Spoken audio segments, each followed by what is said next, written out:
You are told that to be loved is to be pursued, that to be chosen, you must prove yourself. Smile more, give more, show that you care, respond fast, be attentive, be likable. But you've been lied to. Because the truth is the moment you chase, you lose value. You thought attention works like gravity, that the more you give, the more it pulls them in. But attention is heat, and when it burns too bright, it drives people back. They squint, they sweat, they run. Look at your life. Who do you chase? The one who is indifferent, who makes you hesitate, the one who seems too calm to care, and who loses you, the one who gives you everything before you even ask. You don't respect what bends first, neither do they. But here's the Machiavellian truth you were never taught: power belongs to the one who can walk away and makes others fear it. You chase, you submit, you pause, you pull, you vanish, and they remember you. They don't chase kindness. They chase tension. In The Prince, Machiavelli never said to be loved. He said it is better to be feared than loved, if you cannot be both. But fear, here, is not cruelty. It is distance, ambiguity, uncertainty. What they can't read, they start to follow. What they fully understand, they dismiss. This is the strategic secret you were never taught in school, in dating, in friendship, in leadership. Do not offer clarity. Offer confusion. When they can't figure out your emotions, your next move, your loyalties, your price, they assign you more value than you actually carry. Their mind does the chasing, long before their feet ever move. You never needed to be impressive. You just needed to be unavailable in the right way. Let's talk about modern failure. You text too fast. You over-explain. You say just checking in after silence. You apologize for being distant. You reveal your feelings too early. You act like you're trying not to lose them, and that's when they know they've won. You try to be transparent. But transparency is what waiters do. You think communication builds trust, but unpredictability builds desire.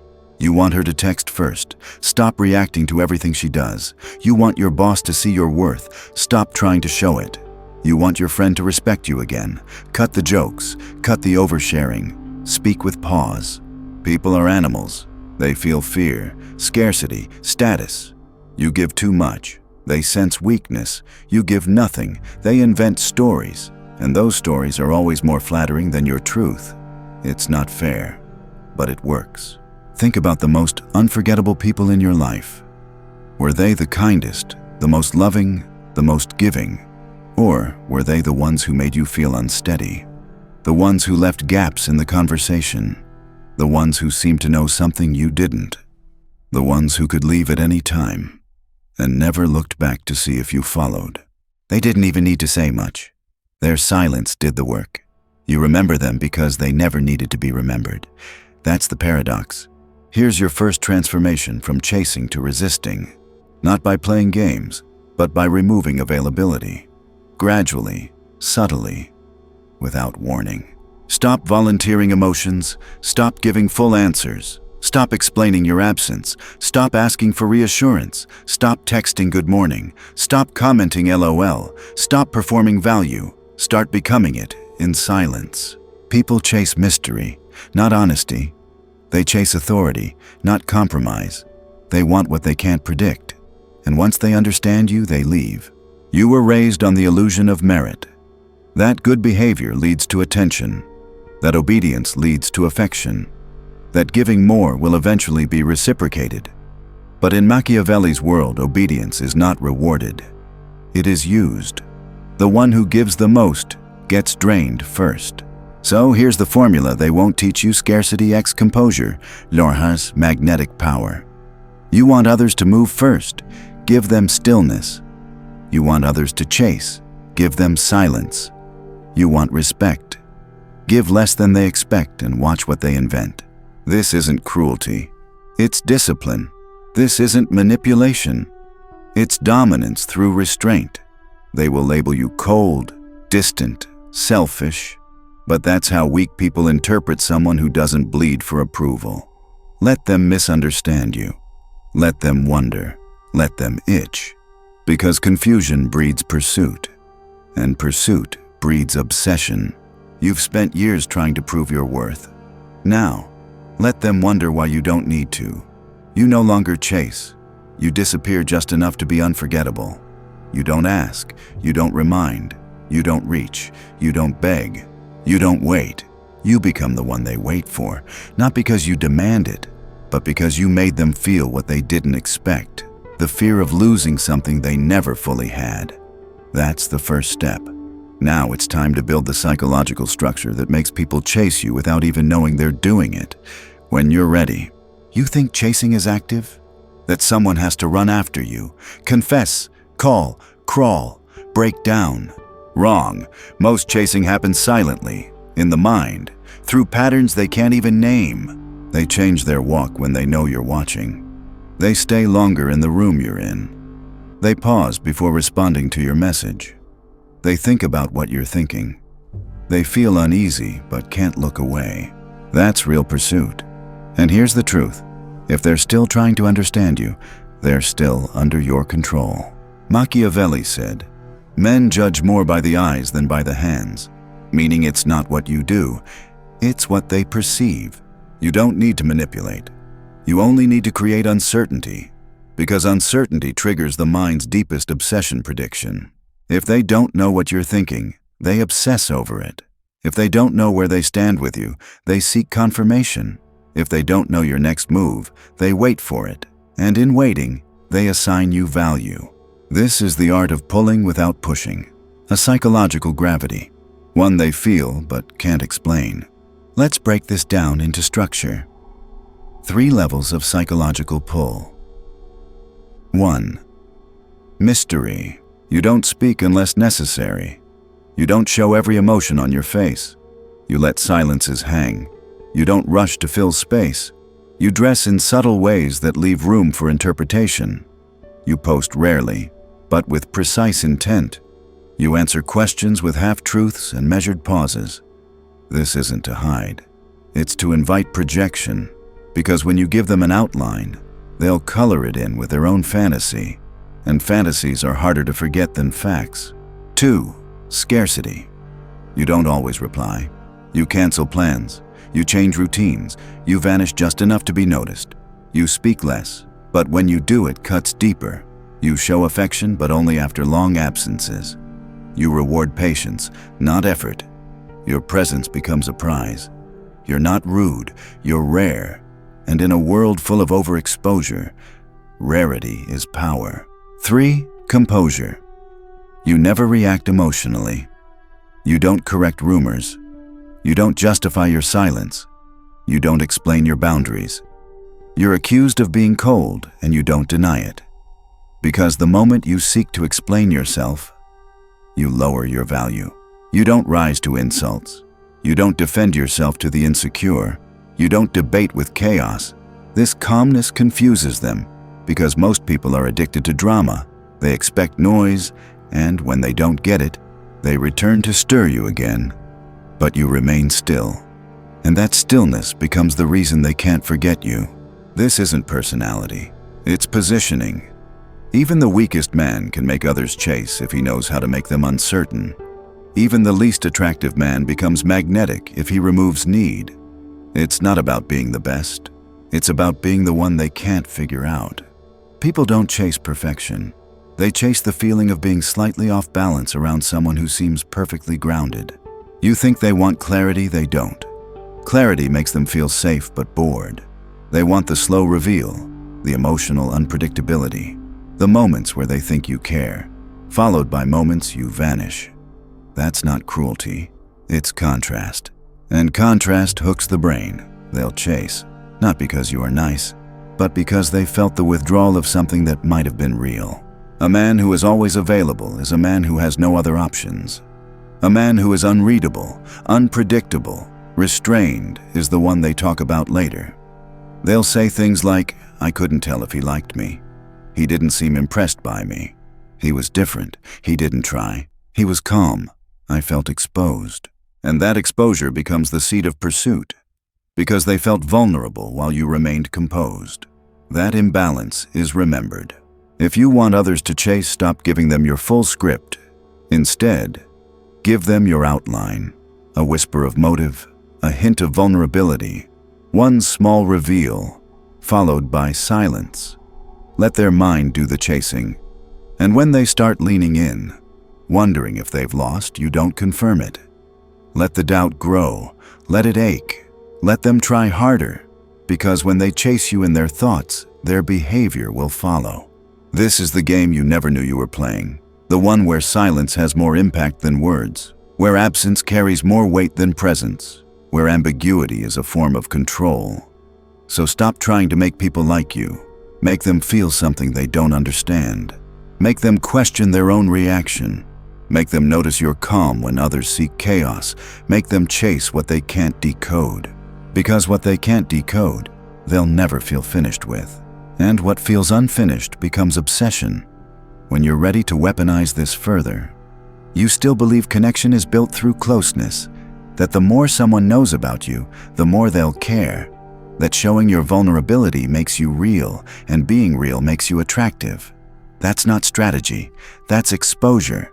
And exposed men get used, not chased. Here's the truth Machiavelli would whisper in your ear. He who reveals himself too quickly becomes disposable. He who remains just out of reach becomes legendary. You don't build desire through access. You build it through controlled distance. Understand this: most people crave resolution. They want to figure you out. They want to check a box. They want to know if they've won you. And once they feel they've won, they stop trying. It's biological. It's psychological. It's real. This is why neediness kills desire, and why silence sharpens it. You've been taught to express, to clarify, to open up. But clarity is closure, and closure ends the chase. So you pull them in by never giving them everything. They chase what's incomplete. They chase what lingers. They chase what stays just far enough. Here's what real emotional power looks like. You don't explain your past. You don't share every opinion. You don't justify your mood. You don't seek validation. You don't answer texts instantly. You don't confirm your feelings. They want a blueprint. You give them a maze. They want warmth. You give them moments of it, then ice. They want approval. You let them earn it, slowly. You are emotionally present, but never fully available. That's the difference. Look at nature. It's not the flame that gets chased. It's the shadow behind it. It's not the lion that runs that commands the jungle. It's the one who sits still watching, making others adjust their behavior. In relationships, in work, in friendship, the person who moves least often controls the rhythm. Stillness is not laziness. Stillness is intimidation. And when your emotional rhythm is slower than theirs, they start to sink to you. Their heart starts to race in your pauses. Their mind starts to spin in your silences. This is not magic. It's neurochemistry, plus behavior, psychology, plus strategy. Let's take a real-world example. You're dating. You have a great first meeting. You're funny. You're engaging. They laugh. They seem interested. Then, what do? You text the next day. You say how much fun you had. You try to plan again. You stay in contact. You build the connection. And just like that, they feel safe, which means they feel power, which means the game is over. They won't say it. But inside, they've already classified you. Predictable, available, done. Now imagine this instead. You disappear after that first meeting. No follow-up, no text, no explanation. Days go by. Nothing. Then a brief message. That book you mentioned, I looked it up. Didn't expect that. That's it. No praise, no emoji, no flirtation. Just a small thread left hanging. Now they're confused, curious, maybe even irritated. But they think of you. Not because of what you said, but because of what you didn't. They chase, not because they want you, but because they want to resolve the discomfort you left behind. This is how emotional detachment becomes a weapon. You learn to delay gratification. You learn to leave moments incomplete. You learn to close your mouth when silence is louder. You learn to stay still when they're itching for reaction. It's not about game playing. It's about emotional leverage. The person who cares less always has more power. But the person who shows less becomes unpredictable. And unpredictability is attractive because it mimics danger, controlled danger, social risk. They don't know if you'll disappear. They don't know if you like them. They don't know how to behave around you. So they try harder, they invest more, they chase. You've heard the saying, absence makes the heart grow fonder.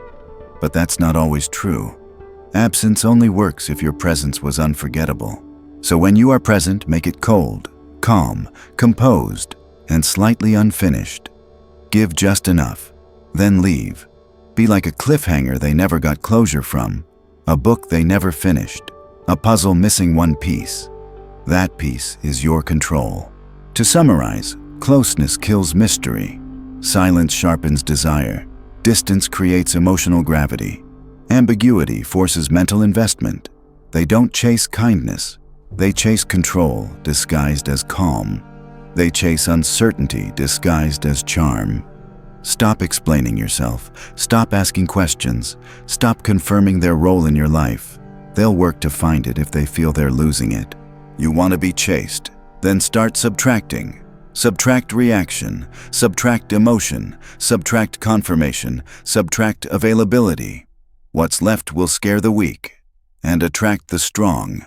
You're no longer trying to be liked. You're learning to be felt in your absence. And those who feel you in your absence will return, chasing not you, but themselves. When you're ready to go deeper into the mechanics of influence, you believe influence comes from persuasion, from being charismatic, loud, dominant. No. Influence doesn't come from what you say. It comes from how much space you take up in their mind when you're not around. Most men try to impress. Few understand how to haunt. To haunt someone is to make your presence stay after your departure. They keep thinking about you. They replay your silences. They analyze your pauses. They crave a reaction that never came. That is emotional control. And it doesn't require effort. It requires withholding. Here's the Machiavellian principle. Men are driven more by the fear of losing what they desire than by the joy of having it. You want them to chase. Let them feel lost before they ever feel ownership. This is how attachment forms, not through affection, but through doubt. Doubt about how you feel, doubt about your priorities, doubt about whether they've won. And humans attach hardest to what they're afraid of losing. Let's break this into clear tactics. How do you make someone attached to you without giving them power? 1. Delay. Satisfaction. You don't respond when they expect it. You break patterns. You shift your rhythm. They text. You wait. They compliment. You change the topic. They invite. You hesitate. Why? Because most people confuse familiarity with safety and safety with boredom. You want to avoid becoming expected. So instead of being consistent, become rhythmic. Consistent is robotic. Rhythmic is primal. They feel you, but can't predict you. And that's where the chase begins. 2. Interrupt emotional momentum. They feel connection, you pull back. They confess, you go quiet. They show vulnerability, you respond with distance. You interrupt the flow. Not to hurt, but to create craving. You show you're capable of intimacy, but not addicted to it. And in doing that, you reverse the polarity. They start to feel more invested, more curious, more unsure. And their ego can't handle that. They want resolution, and that hunger becomes pursuit. 3. Control the frame. Every interaction has a frame and invisible container of meaning. If you act like you're lucky to be there, they own the frame. If you act like you chose to be there, they feel chosen. The key: speak less, signal more. Eye contact that's slow and indifferent. Posture that doesn't lean in. Words that end conversations before they feel complete. You're not afraid to lose the moment, and that makes them try harder to keep it alive. Powerful people don't fear ending things. They trust their absence will do the work. Let's take another example. You're in a work environment, a team meeting. Everyone's talking. You're quiet. You speak only once to ask a sharp question. Everyone remembers it. Not because you spoke a lot, but because your silence made them value the moment you did speak. That's influence. Or think about dating again. You listen more than you talk. You keep your body still. You look amused, but unreadable. She shares. You don't react. She leans in, trying to read you. That's influence. They are now investing in decoding you, and what we work to decode, we grow attached to. Now, let's go deeper. Influence becomes dangerous when you stop needing it, because once you no longer want control, you start to radiate it. People feel your indifference like heat. They feel your time is not cheap. They feel your validation is rare and thus valuable. You don't chase connection. You don't explain emotions. You don't try to get through to people. You simply are, still, unapologetic, minimal. You become an emotional minimalist, and that simplicity becomes mystical. Why does this work? Because the human brain craves answers, and when it can't find them, it creates tension. Tension turns into obsession. Obsession becomes pursuit. You are not trying to win them over. You are letting their own psychology trap them in a loop they can't exit until they feel they've resolved the unknown. But you never let them resolve it. They keep thinking, why didn't he reply? Why did his tone change? Did I say something wrong? Is he losing interest or just focused? These are the thoughts that lead to obsession. Not, he's so sweet. Not, he makes me laugh, but I don't understand him. That's the one. Here's what you must remember.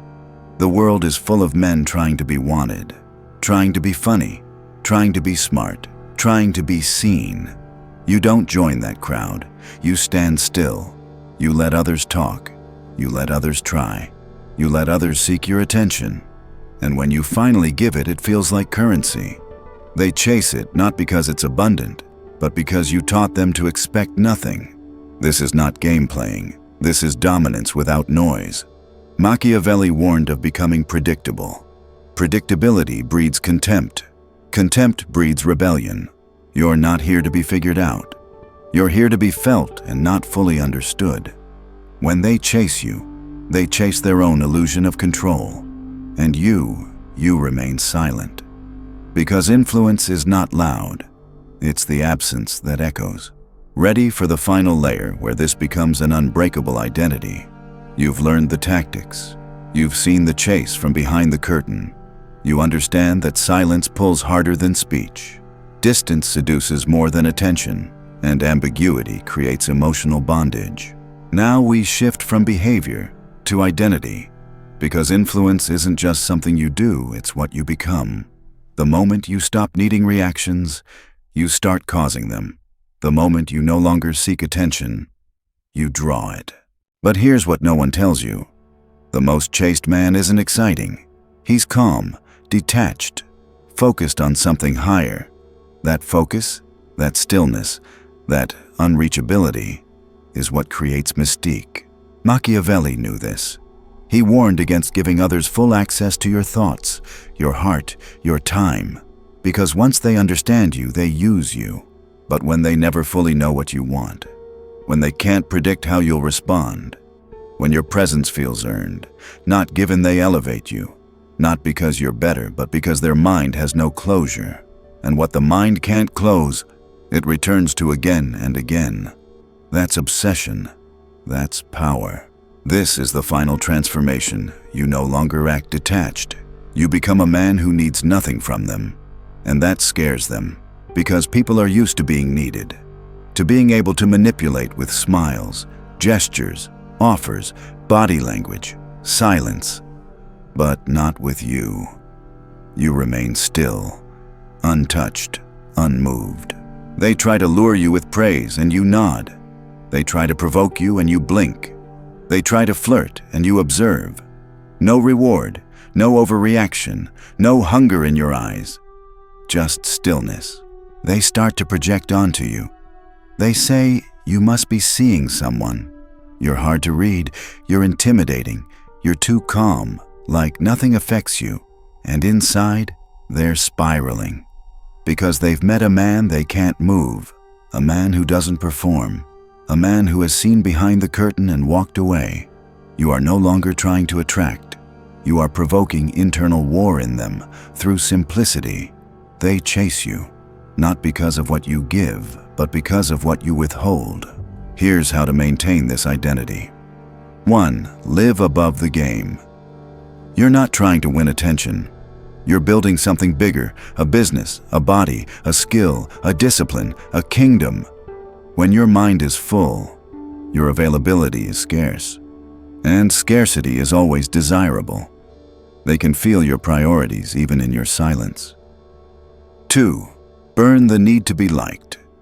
They say something insulting. You don't correct it. They misunderstand you. You don't explain. They flirt. You don't respond. You walk with the weight of knowing you are the rare one, the one who doesn't beg, the one who doesn't flinch, the one who doesn't chase. Not because you're cold, but because you've outgrown validation. 3. Control energy flow. Speak when it serves purpose. Disappear when it doesn't. Let them reach first. Let them sit in silence. Let them initiate contact. Let them fear losing your presence. Never force your way into anyone's space. Instead, let your absence reshape the room. That is what people remember. Not your face, not your words, but the tension you left behind. You are no longer the one who pleads, who texts first, who shows excitement, who laughs too easily, who gives more than is earned. You are the one they study, the one they think about, the one they warn others about because you didn't fall the way others did. You are not the performer. You are the mirror. You reflect their desires back at them and let them drown in what they created. Remember this: what is rare is pursued. What is silent is misunderstood. What is misunderstood is feared. And what is feared is respected. You don't need to raise your voice. You don't need to sell yourself. You don't need to prove worth. You are the storm that doesn't arrive, the fire that doesn't spread yet still makes them sweat. That's how people chase. Not with flowers, not with poems, not with words, but with obsession, with silence, with change in their posture, with tension in their voice when they speak your name. You don't speak. They narrate your presence for you. You don't move. They orbit you. You don't ask. They offer. And you simply remain. Unavailable, unreadable, unforgotten.